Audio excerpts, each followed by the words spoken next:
یہ صدائے حریت جموں کشمیر ہے۔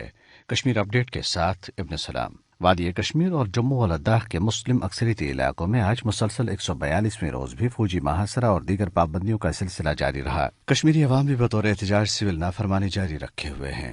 دریاسنا پولیس نے 8 کشمیری نوجوانوں کو گرفتار کر لیا ہے۔ ان میں سے 3 کو شوپیاں میں ان کے گھروں سے جبکہ 5 کو اوڑی میں ایک ہوٹل سے گرفتار کیا گیا۔ پولیس نے دعویٰ کیا ہے کہ یہ نوجوان مسلح جدوجہد میں شامل ہونے جا رہے تھے، تاہم بتایا جاتا ہے کہ ان کو دراصل 17 دسمبر کو اپنے آبائی علاقوں سے گرفتار کیا گیا تھا۔ Jammu Kashmir Democratic Freedom Party کے نائب صدر Mahmood Ahmad Sagar, Democratic Political Movement کے vice chairman advocate Parvez Ahmad Shah اور جموں کشمیر پیپلز لیگ کے وائس چیئرمین سعید اعجاز رحمانی نے بھارتی شہر الہ آباد کی جیل میں جماعت اسلامی کے رہنما غلام محمد بٹ کے حراستی قتل کو وحشیانہ اقدام قرار دیتے ہوئے کہا ہے کہ کشمیری سیاسی کارکن کا قتل بدترین ریاستی دہشت گردی ہے۔ انسانی حقوق کی بین الاقوامی تنظیم ہیومن رائٹس واچ نے کہا ہے کہ بھارتی حکام کو مسلم مخالف قانونی شہریت کے خلاف احتجاج کرنے والوں پر طاقت کے غیر ضروری استعمال کو بند کرنا چاہیے۔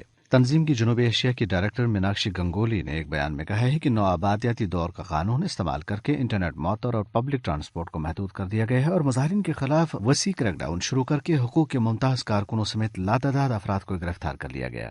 اپڈیٹ ختم ہوا۔ کشمیری تو روز اول سے ہی واقف تھے کہ جمہوریت، سیکولرزم اور مساوات کے خوبصورت لبادوں کے پیچھے بھارت ایک ایسی ہندو ریاست ہے جو در حقیقت مسلمانوں کی دشمن ہے۔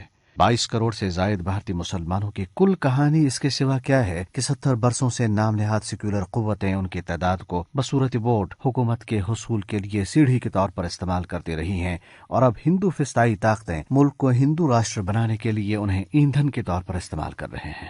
بھارتی اصلیت بیان کرتے ہوئے لبریشن فرنٹ حقیقی کے نمائندہ اور حریت رہنما محمد شفیع ڈار کہتے ہیں، بی جے پی فسطائی حکومت کے خلاف ملک گیر احتجاج کی لہر چل رہی ہے، کیونکہ متنازع شہریت بل مسلمانوں اور اقلیت کے خلاف ہے، بلکہ مسلمانوں کو انخلا کے لیے مجبور کرنے کا ایک اہم اور بنیادی مقصد ہے۔ ہندوستان کی اعلیٰ عدلیہ بھی فسطائی فیسسٹ حکومت کے مقاصد کی تکمیل کرنے میں انصاف کے تقاضوں کو پاؤں تلے روند رہی ہے، بلکہ بھارتیہ جنتا پارٹی کے منشور کو اقلیت کے خون سے تکمیل کرنا چاہتی ہے۔ اصل مقصد بھارت کو ہندوتوا راشٹر بنانا ہے۔ یہ کتنا بڑا اور تلخ اتفاق ہے کہ بھارت کی دونوں سیکولر اور ہندو انتہا پسند طاقتوں کی ڈائنیں مسلمانوں کے مفادات، حقوق اور خون پر ہی پلتی رہی ہیں، مگر یہ عددی اعتبار سے ایک عظیم اقلیت خود کہیں نہیں اور گھاس پھوس سے زیادہ کی حیثیت نہیں رکھتی۔